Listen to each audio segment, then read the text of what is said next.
Joining us with her insight on COVID-19, Singing River Health System pediatrician, Dr. Andrea Logan. Dr. Logan, thank you so much for joining us.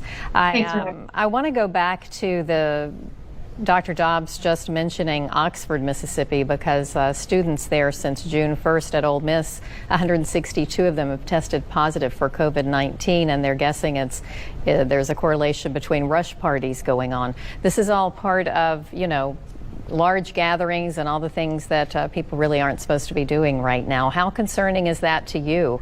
I know you're a pediatrician, but in general, as a medical doctor, how concerned are you about these types of events? And I mean, school hasn't even started and this is already happening. Right. Well, thankfully, we haven't had a large surge down here on the coast. And hopefully, as we approach time for school to go back, we'll continue to have more information about COVID and have a little bit better guidances. I'm hopeful. What are you seeing among children, or are you seeing any cases? I know there was a time period where we were hearing a lot about that inflammatory illness in children. I didn't hear about any of those cases happening in this area.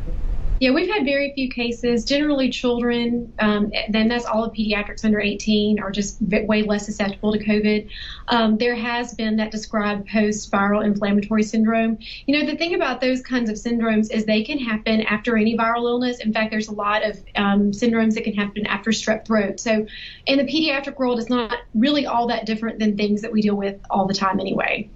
How difficult is it for parents to get their kids to wear masks, wear them properly, and to keep them on? And at what age is this realistic even? I'm so glad you asked that question. So the official guidance from the CDC is children under the age of 3 don't need to bother wearing a mask because it's risking, making their air supply decreased. I believe that the unofficial recommendation should be if your child can't refrain from touching their mask, it's probably going to do more harm than good for them to be wearing one very much. If you're touching that mask, you're spreading more germs than you're touching other things. So adults also, please don't touch your mask. If you're going in the grocery store, you have to put that mask on, use it, put it behind your ears, take it back off again, don't touch the mask. And if your child is unable to keep their hands off their mask, you're doing more harm than good. Right, and it is very important, like you said, to keep the mask on because that's the point of it, and to not touch it if you're wearing one.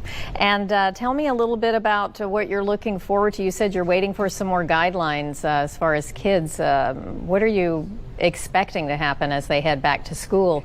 Again, it's such an open environment, and it's hard to control this in that kind of environment. Right. There's still a lot of studies being done to determine whether or not children are much of a vector to transmit the COVID to their parents and grandparents. So that's certainly something that we're hoping to tease out a little bit more as we get more data. The problem is we have to weigh the risks and benefits of these things because keeping children home from school is a huge risk of its own. So I'm hopeful that we'll have some case-by-case flexibility. So, for example, I have some patients whose primary caregiver is an elderly grandparent. So those children, it would be a little bit more important to consider letting them have distance learning. My hope is that for most children, I'm hopeful that we'll be able to have regular in-school learning because it's important. Yeah, and what is your message to people about just continuing to stay vigilant? Because I know Dr. Dobbs said today, especially as we get into the time of year when school starts and then the flu season following that, we're going to see more illness, more hospitalizations, more deaths. And the key to this is prevention. Right. So, everyone's so tired of hearing about hand washing. I'm sure you're just exhausted of that. With regard to the spread of disease, if you have your few group of friends that your child hangs out with and you're not spreading it among, we forget to think about that, is spreading it among lots of different groups of individuals. So, keep your group together. Outdoor play is the way to go with children because it's much harder to spread germs outside. You're not as close to each other in confined, recirculated air. So outdoor play is great. So I'm hoping that, at least for children, I'm hoping we'll be able to have a little bit more normalcy.